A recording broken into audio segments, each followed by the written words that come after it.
Vendredi 3 juin 2022, mesdames et messieurs, bonsoir et bienvenue dans ce journal. Dans les actualités de ce jour, commençons par la page politique. La prestation de serment du nouveau directeur de l'ARAI ou agence de recouvrement des avoirs illicites s'est tenue ce matin à la Cour suprême à Nosy.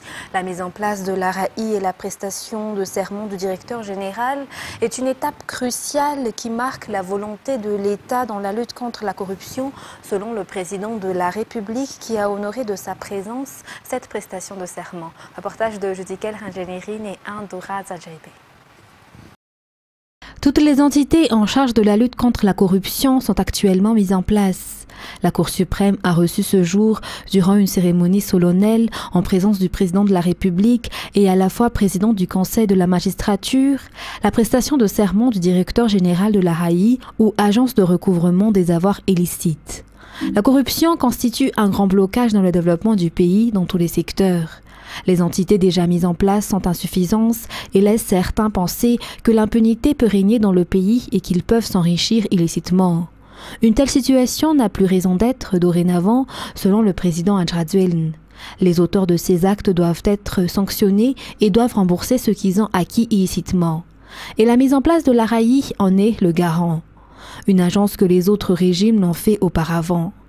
Ainsi, le directeur général, Rassoul Orman Aimé, sera le gardien de cette nouvelle entité et garantira le recouvrement des avoirs illicites dans le pays. Le président de la République et ses confrères magistrats lui ont souhaité un bon mandat à la tête de l'ARAI. Et parlons toujours de ce déplacement du président de la République dans la capitale. L'élevage de poulets est un élevage simple mais qui contribue grandement dans l'objectif de l'autosuffisance alimentaire. Le régime actuel sensibilise les entrepreneurs dans l'élevage et appuie fortement cette activité au sein du monde rural comme le programme Akunaka. L'État appuie également les entreprises professionnelles qui œuvrent dans ce secteur et cela est prouvé par l'inauguration par le chef de l'État de la société Mabel, un lieu d'abattage de poulets 6 à Ambouchmanzak ce matin. Toujours un reportage de Judikel Rangenirine et Andoura Zajaibé. Le district d'Amboujachi doit de nouveau bénéficier d'une nouvelle entreprise en complémentarité avec celle déjà en place. L'entreprise Mabel, Madagascar Abattage Élevage, est située ici à Ambouchmanzak. C'est une usine qui œuvre dans l'abattage de poulets, les prépare et les transforme pour la consommation. Les statistiques sont claires. Le taux de la consommation de poulet à Madagascar est très faible. Cela n'avoisine que les 3 kg par personne par an si la norme internationale est de 12 kg. De plus, la situation actuelle mondiale est claire. Seule l'indépendance dans tous les secteurs, dont l'autosuffisance alimentaire, est le moyen de faire évoluer le pays. Et en tant qu'élevage qui est facilement transformable, celui de poulet notamment, par la mise en place de ce genre d'usine, est un moyen pour atteindre ces objectifs. L'élevage de poulet figure également dans la catégorie des petites entreprises selon le vice-ministre en charge de l'élevage. Ainsi, l'existence de ce genre de groupe aide les PME à trouver des débouchés et mérite d'être promue. Madagascar a une population jeune qui peut produire et le pays possède une surface vaste pour l'agriculture et l'élevage. Cela demande des appuis, des stratégies afin d'augmenter la production et ainsi atteindre l'autosuffisance alimentaire. Une raison pour laquelle la conférence nationale sur l'agriculture, l'élevage et l'autosuffisance alimentaire se tiendra en ce mois de juin afin de mettre en place un plan pour l'appui des 80% des Malagasy qui sont des paysans. Dans la page économique de ce jour, Madagascar n'est pas en mesure d'affiner l'or afin qu'il puisse être converti en or monétaire. C'est pourquoi la réserve d'or déposée à la Banque centrale devrait être envoyée dans un pays certifié par la LMBA ou London Bullion Market Association. La Suisse a répondu à l'appel de Madagascar en ce sens, a déclaré aujourd'hui le ministre des Mines et des Ressources stratégiques. Un reportage signé Rose-Christelle Rakout-Malal et Yves Janel. Les réserves actuelles d'or à la Banque centrale sont de 1 tonne et 3 kilos, achetées auprès de 11 opérateurs agréés et ayant rapatrié des devises provenant des exportations légales d'or. Avoir une réserve de change est bénéfique pour un pays L'or peut être une réserve de change, mais il doit être affiné pour atteindre 99,99% de pureté selon les normes internationales. Peu de pays ont la capacité d'affiner cet or et ont reçu l'accréditation de la LBMA ou London Bullion Market Association. Parmi ces pays, la Suisse, qui a répondu à l'appel de Madagascar, explique le ministre des Mines et des Ressources stratégiques, Rakutmalala Erenjain Olivier. En général, l'or devrait constituer 7 à 10% des réserves de change. La quantité actuelle, qui est de 1 tonne et 3 kilos, doit encore être augmentée et le président de la République a déjà donné des consignes en ce sens. La réserve d'or à la Banque centrale sera bientôt envoyée en Suisse pour y être affinée. Selon toujours les explications, le coût de ce nettoyage est de 90 $ par kilo. L'or n'y restera pas longtemps car l'entreprise est capable d'en raffiner 9 tonnes par jour. Par ailleurs, le gouvernement actuel mise sur la formalisation des opérateurs de cette filière aurifère. La maîtrise de ce secteur augmentera les recettes de l'État, toujours selon le ministre de tutelle. Et dans la page divers de ce jour, outre la police nationale qui prend déjà des mesures, notamment l'ouverture d'enquêtes sur les cas d'insécurité dans la capitale, la gendarmerie aide également dans la recherche des auteurs de kidnapping actuellement, selon le ministre de la Sécurité publique qui était hier à l'hôpital de Swavinanjin pour voir de près l'état de la jeune fille qui a été retrouvée par la famille et emmenée dans cet hôpital après son kidnapping. Les forces de l'ordre collaborent pour trouver des réponses à ces faits. Face à cela, le ministre de la Sécurité publique appelle les citoyens à rester calmes et vigilants. Par ailleurs, des prélèvements ont été faits sur ces enfants victimes d'enlèvement pour savoir ce qui leur est arrivé, ajoute le ministre de la Santé publique. Dans les actualités sociales, le programme scolaire pour l'année scolaire 2022-2023 sera subdivisé en 5 périodes selon l'Office national en charge des écoles privées ou ONEP. Le directeur de cet office a appelé tous les directeurs des écoles privées à respecter ce nouveau programme et de compléter à 90 heures minimum les heures de classe. Reportage de Felna Kotorsoul et Asna Rafalzanari. Le 5 septembre prochain sera la rentrée des classes, si les grandes vacances débuteront le 23 juin 2023 pour cette année scolaire 2022-2023, soit 10 mois de scolarité, selon le directeur de l'Office national des écoles privées aujourd'hui à son bureau à Analanquili. Un nouveau programme scolaire qui a été déjà concerté par les responsables de chaque entité au niveau du ministère de l'Éducation nationale et le représentant des écoles privées. Le but est de pouvoir compléter les 90 heures et plus selon le programme pédagogique. Les écoles privées qui veulent mettre en place un autre programme doivent avoir une autorisation du ministère de l'Éducation à travers l'ONEP selon les explications. Dans la foulée, les responsables au sein de l'ONEP appellent les parents d'élèves à rester vigilants face aux diverses formes de kidnapping et de drogue qui sévissent actuellement. Ainsi, en cas de fait suspect, il faut directement appeler les forces de l'ordre, ont-ils ajouté.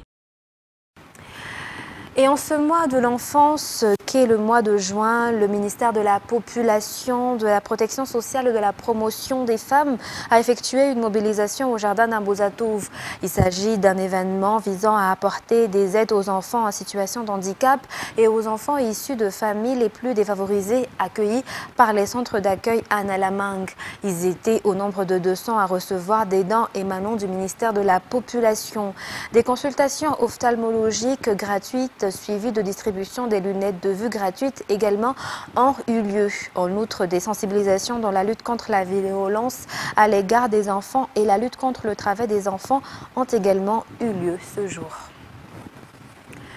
Partant à présent dans le sud de Madagascar, les familles qui ont été victimes de Kéré dans le district de Sioumé commencent à reprendre le dessus. Elles peuvent maintenant produire, transformer leur production et les vendre. Ces familles dorénavant peuvent faire face à la saison sèche et au Kéré. Ainsi, leurs conditions de vie se sont améliorées grâce aux appuis de l'État à travers le FID ou Fonds d'intervention pour le développement. Les détails dans ce reportage de Cécile Vain.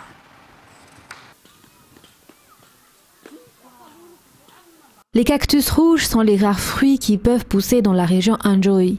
Leur consommation occasionne pourtant des maux de ventre et les habitants n'en mangent qu'en cas de kéré. Pour le Fukuntan Dapar, district de Tsiumbe, ces mères de famille transforment les cactus rouges en confiture, ce qui les rend moins toxiques.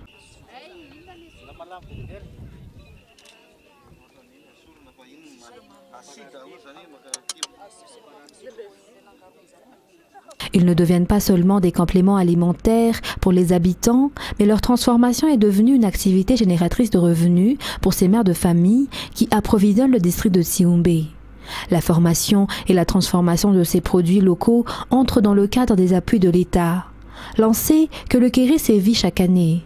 Le Fonds d'intervention pour le développement, ou FID, a donc pour objectif d'aider les familles vulnérables afin que les familles puissent affronter le kéré à travers des programmes comme le Tous Kafi Avut qui bénéficie à 69 000 familles dans la partie sud de l'île. Poursuivons les actualités de ce soir par la page côté environnemental, une planète saine pour la prospérité de toutes et de tous, notre responsabilité, notre chance, tel est le thème de l'événement Stockholm plus 50 qui s'est tenu durant 2 jours à Stockholm, Suède. Madagascar a assisté à cette réunion cruciale sur l'environnement par le biais de la ministre de l'Environnement et du Développement durable, Vina-Marie Orléa. Celle-ci qui a rappelé les efforts fournis par Madagascar afin de protéger notre richesse endémique, renforcer la résilience des communautés concernées en luttant contre la déforestation, les feux de brousse et les déchiffrements illicites ainsi que le pillage des ressources naturelles durant son allocution hier. Écoutons-la. Mon pays figure parmi les 10 hotspots de la biodiversité mondiale. 12 000 espèces de plantes se trouvent chez nous. 363 espèces de reptiles et 238 espèces d'amphibiens vivent sur nos terres. Dans nos ciels, 283 espèces d'oiseaux déploient leurs ailes. Et nulle part ailleurs ne sont retrouvées nos 165 espèces de poissons et 99 espèces de lémuriens qui nous sont endémiques. Madagascar est un fabuleux réservoir de pharmacie naturelle. D'autre part, depuis 1972, Madagascar a signé et ratifié une quinzaine de conventions internationales relatives à l'environnement. La Grande Île a déjà réalisé de grandes avancées en matière de protection de l'environnement et de la promotion du développement durable. Toutefois, force est de constater que notre biodiversité subit différentes pressions de nature anthropique, les rendant de plus en plus vulnérables. Et c'est en étant conscient de cette urgence que son Excellence, Monsieur le Président de la République de Madagascar, a fait figurer l'émergence environnementale parmi les priorités définies dans sa politique générale de l'État, qui est la gestion durable de nos ressources naturelles. Des progrès tangibles ont été enregistrés, tels que la mise en place des zones protégées, 143 aires protégées, la mise en œuvre de projets conservation de ressources naturelles en harmonie avec le développement économique et le soutien social des communautés locales. 1444 communautés locales de base sont aujourd'hui enregistrées pour notre pays et responsabilisées par les transferts de gestion de nos ressources naturelles. Nos objectifs de reverdir Madagascar progressent d'année en année, de 18 392 hectares de superficie reboisés en 2017 à 71 000 hectares en 2021.